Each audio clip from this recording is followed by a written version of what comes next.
circus acrobat, a dancer, a seamstress, clothing designer. I babysit, doula. I have many different passions, and a lot of it involves art. I've wanted to do a podcast or videos or something along those lines for at least a year now, probably a little bit longer, but I never really could figure out what to talk about, what sort of conversations I would have with other people, or even just myself talking. So I haven't pulled the trigger yet and really done it because I didn't know what I would talk about. But here I am now doing it. I still don't know what I'm going to talk about, but I figured might as well start and see where it takes us. So here we go. I was thinking about it earlier today. Why have I wanted to do this? So I was thinking back on the past year, 2 years, and COVID happened. I'm a very outgoing social person. I am a circus acrobat, a dancer. I love acting, musical theater. So I'm a very outward type person. I like socializing. I like being around other people. And with COVID, we lost all of that. A few months before COVID happened, we all kind of took a step back from everything we were doing, and we decided to go into this winter solstice hibernation mode on our own. We really needed it.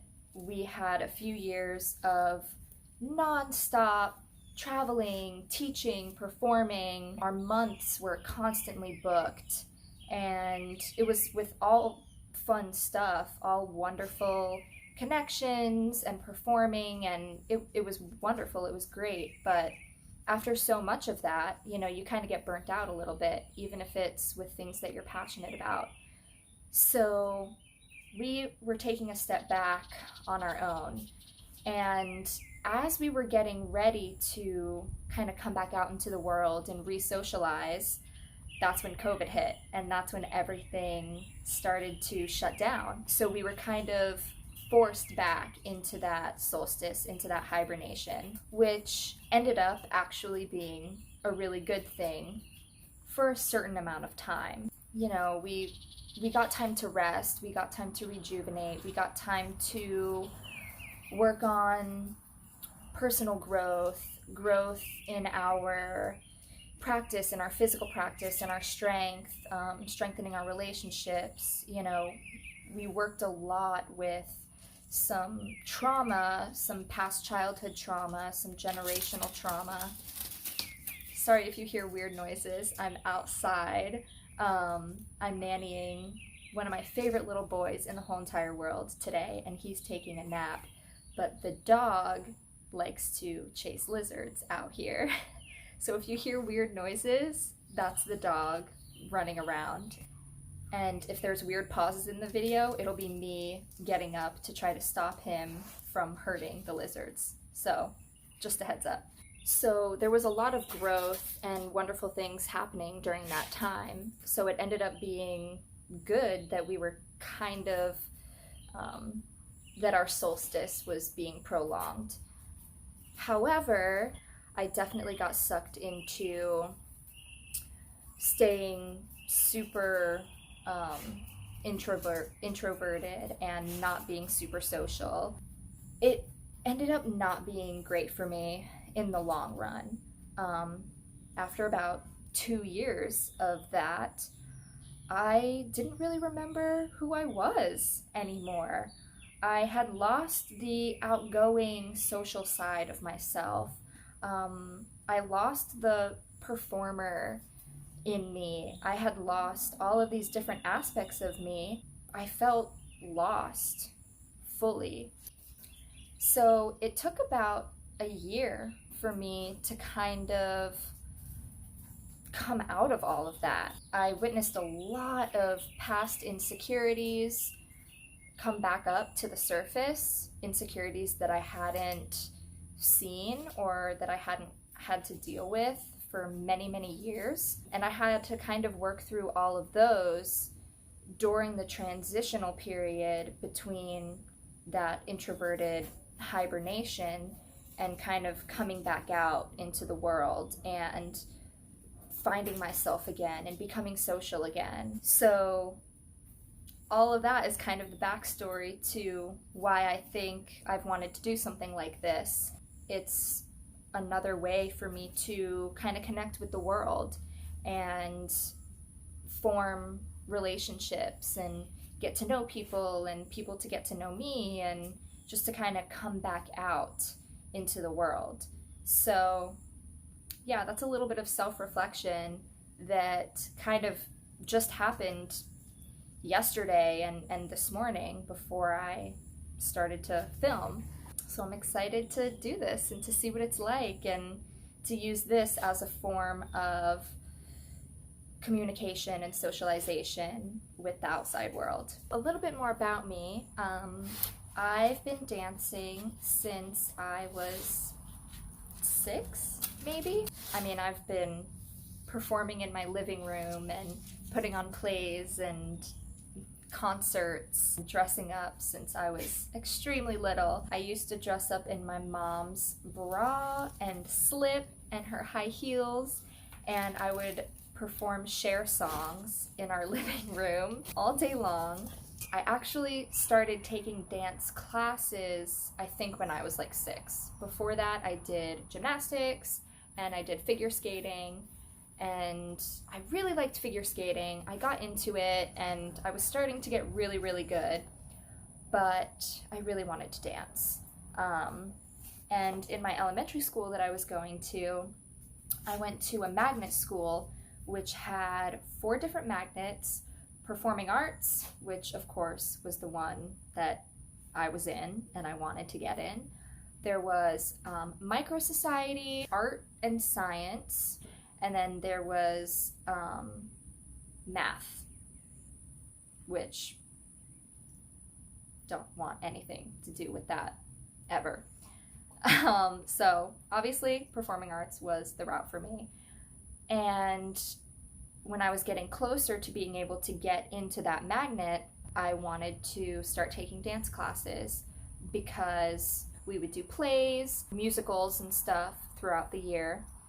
And there was a after-school group, and we would rehearse 2 days out of the week after school for like 3 hours, and we would go around the community and do tons of different performances at tons of different places. We would be part of the local parades, you know, Thanksgiving Day parade, Christmas parade, you know, whatever parades were going on that we could get into.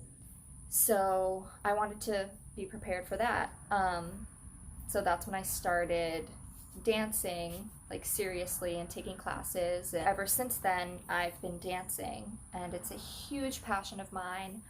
I wanted to be a professional dancer, and I was and still am a professional dancer, just not in the way that I had thought my whole entire life. I thought I would be in a big name or semi-big name company.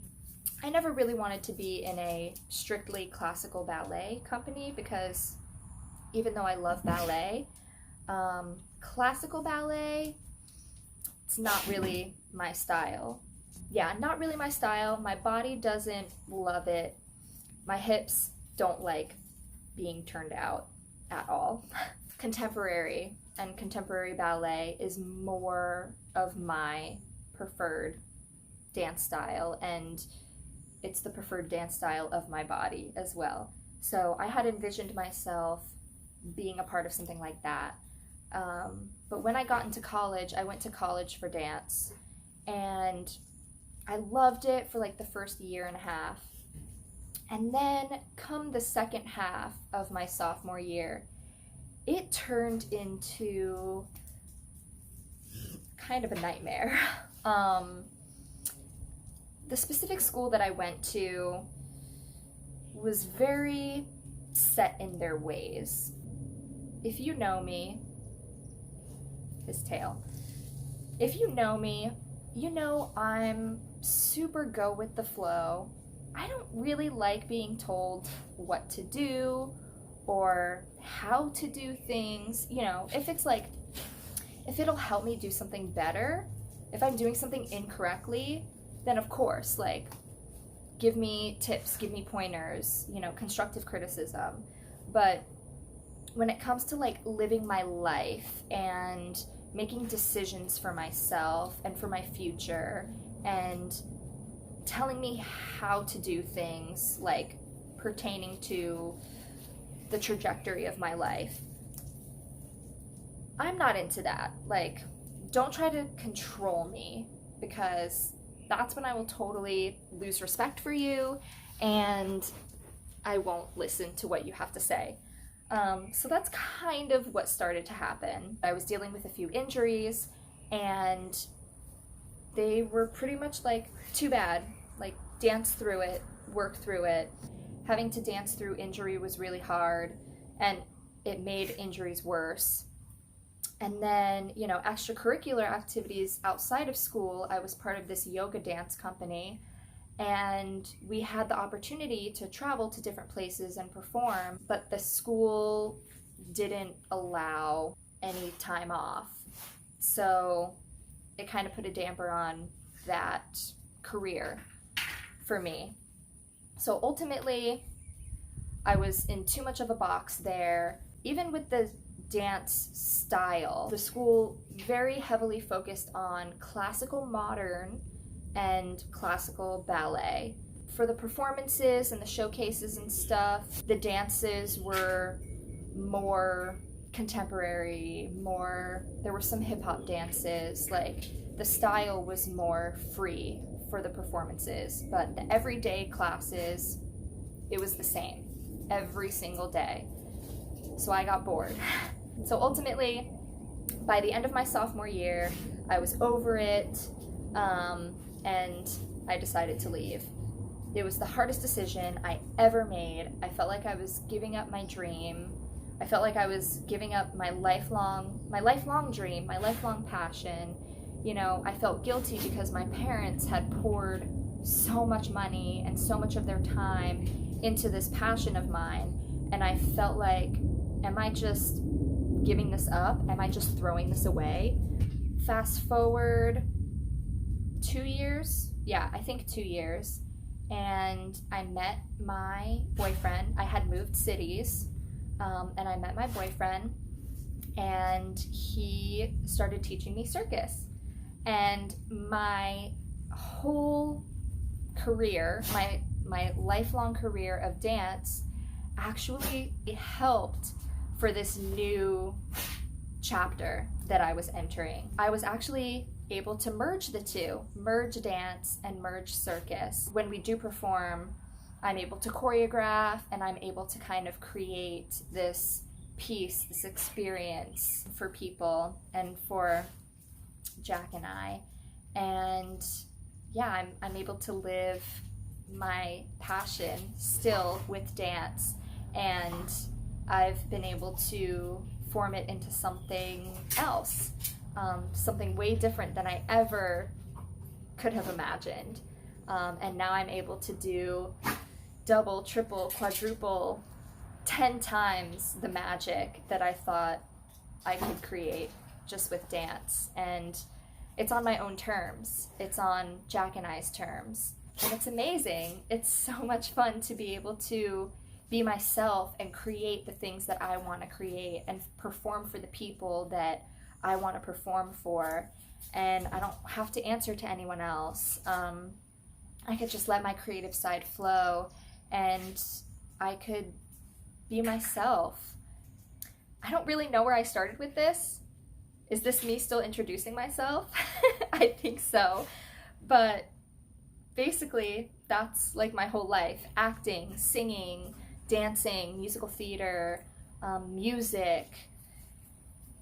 It's all part of who I am, and I love it. I love dressing up. I love doing makeup. I love becoming a character. I love being myself. I love performing. I just love it. It's so much fun. Music is such a passion of mine. You know, I'm a dancer, so like I really have to feel a piece. I have to embody a piece to like be able to move to it and create to it. And it's just so much fun. So I guess this brings me to a question that I received earlier today, and it's actually quite perfect because this question, it was asked by my dance instructor, my longest dance instructor throughout my life. I'm still in contact with her today. She's one of my favorite people in the whole entire world. I looked up to her and still look up to her so much. Like, I was obsessed with her during my childhood. Like, I wanted to be near her and with her, and I wanted to do everything with her all of the time. She is phenomenal. She's a genius. Her choreography, her music choice, I can gloat about her and go on and on and on for days.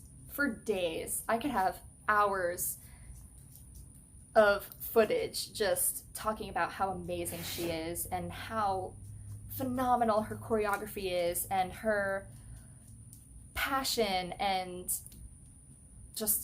her heart. Like, she has such a big, beautiful heart, and yeah, I could go on and on and on about her. But anyways, she asked me this question earlier today. I put a little question box on my Instagram and on my Facebook to kind of be able to answer things for this video. So the question that she asked me was, I wrote it down. She asked, "What makes your soul sing?" A lot of things. It's a great question, but it's kind of a hard question to answer because a lot of things, dance, art, you know, music that I enjoy and that I'm passionate about, you know, going to music festivals and listening to music live, that's, I really feel like that's where I can fully be free and express myself and move how I want to move.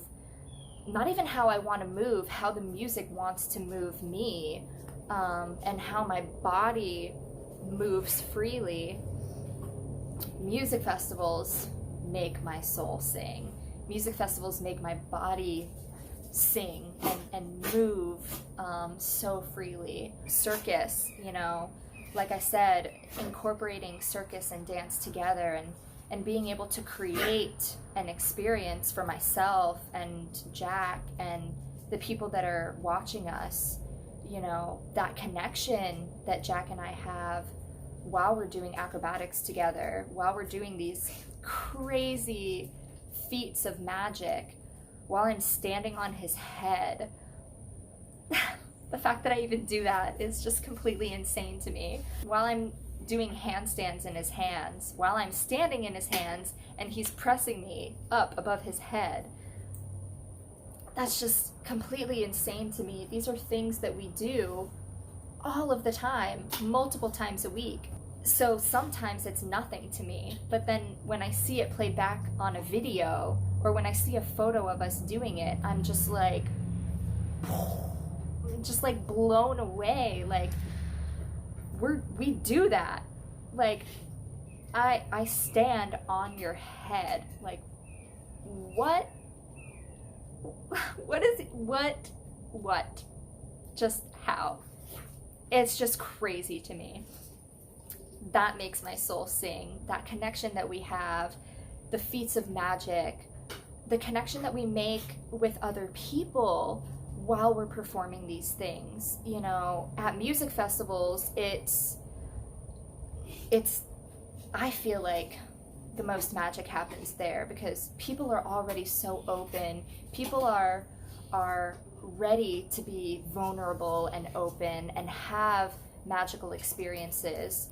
When we're able to perform for them and make connections with them, the magic that happens, the connection that happens, it's life-changing for the people that are watching us, but also for us.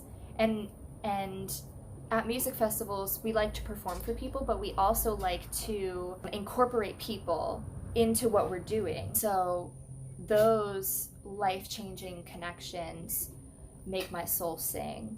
Gosh, there's so much magic in the world.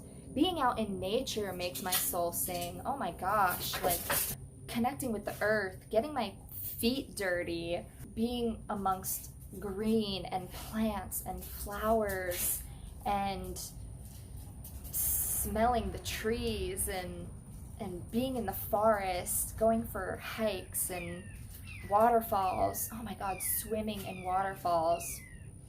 That's one of the most magical things that one can do while living on this planet. If you get the opportunity, go to a waterfall. Go to a waterfall that you can swim in. It's pure magic. I can't even describe to you, like, cleansing, grounding, connecting with the earth and with her waters, swimming in waterfalls. Go do it. That makes my soul sing. Oh, I love it so much.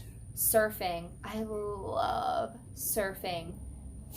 Surfing it's an event. A wave, it's an event that happens.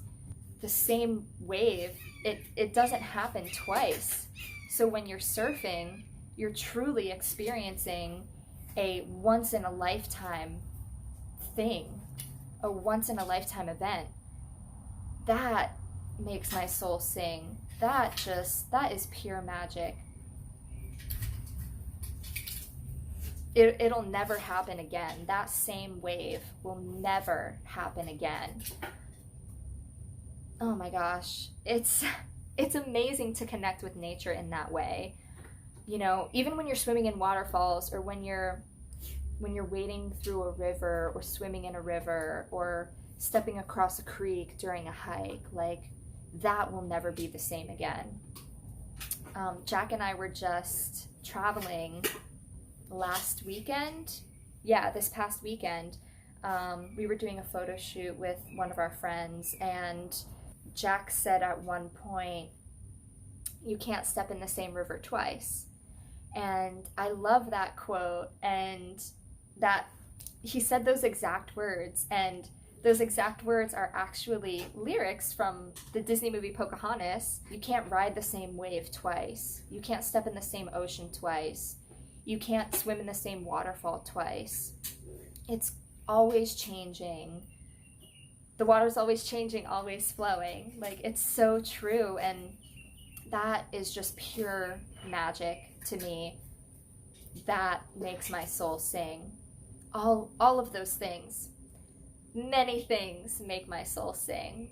All of those things that I just said. And oh my gosh, like, even just talking about it, I feel my heart just opening up, and I just feel so full of joy, even just talking about all of those things.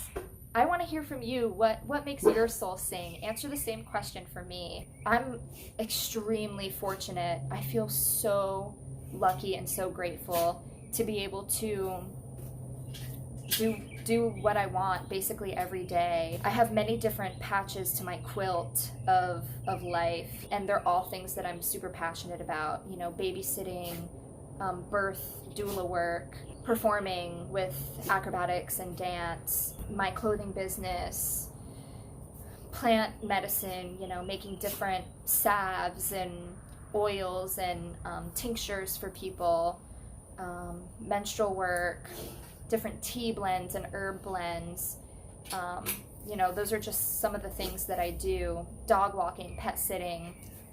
I'm very grateful that I can merge all of those things together to make a living for myself. But a lot of people, and a lot of people that are close to me, they don't necessarily love their job or are super into what they do to make money. You know, and if you're one of those people, I highly encourage you to go and do those things that bring you joy. Go and do those things that make your soul sing, because even if you're working at a job at a job that you're not super stoked on, you only live this one life. Go do those things that make your soul sing, and maybe during those adventures you can find something else to do for money trade, and you could change the trajectory of your career.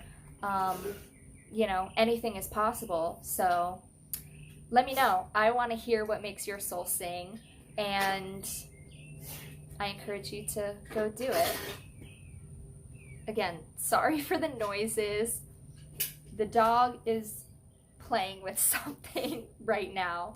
So I have one more question that I'm going to answer, and it kind of goes along with everything that I've been talking about, so this is actually pretty perfect. It says, talk about your outfits. What inspires you, and how does your clothes and makeup inspire you?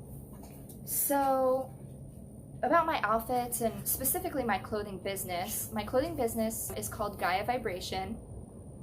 It started off as Gypsy Hippie Life. That's when I first started it. That was its name for like a year. But I changed it to Gaia Vibration because I get my inspiration from Mother Earth, from Mama Gaia.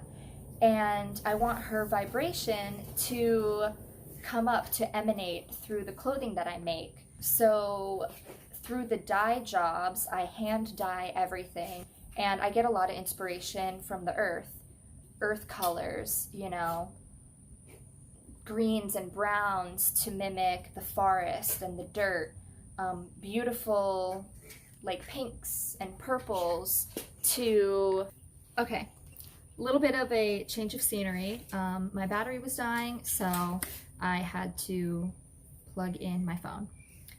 So back to what we were saying, I think I left off at pinks and blues and purples, hand dyeing my clothes those colors to mimic flowers or the sunset or sunrise, even like cosmos and nebulas. I have this one color combination that I like to call nebula, and it's pinks and fuchsias and light purples, dark purples, like periwinkle blues and stuff. So I have a lot of fun with the dyeing process, mimicking nature and the colors of nature in that way. The greens and the browns, the forest colors, I have the most fun with those, I think, and I have the most fun wearing those. So yeah, the dyeing process inspiration fully comes from Mama Gaia. The clothing design inspirations come from comfort and how cute I think things are. I'm a big pocket girl. Women don't have enough pockets on or in their clothing, and sometimes, a lot of the time, the pockets that we do have in our clothes are useless. They're small, or sometimes they're fake. Like sometimes there's pockets sewn onto our clothes, but they're sewn shut. Like, what's the point? So I try to sew pockets onto every single piece of clothing that I make, because pockets are great, pockets are essential, and sometimes you don't want to carry a bag or anything, but a pockets are good. So that's a big thing for me, pockets. And yeah, just what feels good and what looks good. I really like flowy, graceful looking things. I've recently really got into like oversized stuff, things that people of multiple different sizes can wear. If I make like a caftan or a jumper, a size small can wear it and it can be a little more oversized, but also a size large can wear it and it could be a little more form-fitting and very flattering to all the sizes, size small through large. So I've really gotten into that recently. Versatile clothes. I really like making things that can be worn multiple different ways. So you can have like 2 or 3 different outfits within one piece of clothing, just for like, if you're a little more on the minimalist side. I'm not. My closet is stuffed with clothes. I have to like use my whole entire body weight and strength to like pry clothes open in my closet to be able to fit another piece of clothing in. Yeah, I'm not a minimalist when it comes to clothes, but if you are, then I like to be able to create clothing that one piece can be like 3 different outfits. So that's super fun for me. What else? I love little girls' clothing with like ruffles and like little like ruffles and bustles on the butt, like little rompers and stuff. I don't know, I just think they're so adorable. So I kind of get inspiration from like little girl clothes too, and try to make that for, you know, women and girls that are a little older, just because I think they're so cute and they can be really pretty, and yeah, just a little more on the girly side. I make moon panties for women that want to do more of like free bleeding during their time of the month. I started doing that a few years ago because me personally, I think it is so much better. I am in way less pain, and I think it's just a great connection with your womanhood. But I also make clothes for my boyfriend. You know, I want to get more into clothes for men. I make men's panties as well. I crochet clothes as also. Like, how have I not said that? I've been talking about sewing, but I crochet clothes too. I've been crocheting since I was probably like 6 as well, 6 or 7. My grandmother taught me how to crochet, which that's something awesome. You know, it's a piece of my grandma that I'm always gonna have for the rest of my life. And I've been able to make something of it, something she taught me super long ago. So that's amazing. I can make pretty much anything, crocheting. Yeah, and it's just super fun. So a lot of inspiration from Mama Gaia, a lot of inspiration just from other clothes and things that I feel comfortable in.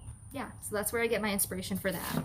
How does clothes and makeup inspire you? My mom was a makeup artist for years and years and years and years. She went to school for like fashion design, and she was a professional makeup artist for such a long time. You know, like normal makeup, wedding makeup, but also like she would do all the makeup for our school plays, for our like Halloween events with the dance studio, like haunted trails and stuff. She used to do airbrush, like gory makeup, like just all different types. My mom is a genius when it comes to makeup. She's phenomenal. So I think a lot of my inspiration for makeup came from her. And again, makeup to me, it's just another art form. Like it's like painting. I love painting, and makeup is, yeah, it's blending colors together and doing fine lines, and the face is the canvas. So that's just another art form for me that is really fun to do. For, I don't know, for probably like 2 or 3 years, I decided that I didn't want to wear any makeup. I just really wanted to be super natural. I wasn't really interested in makeup anymore.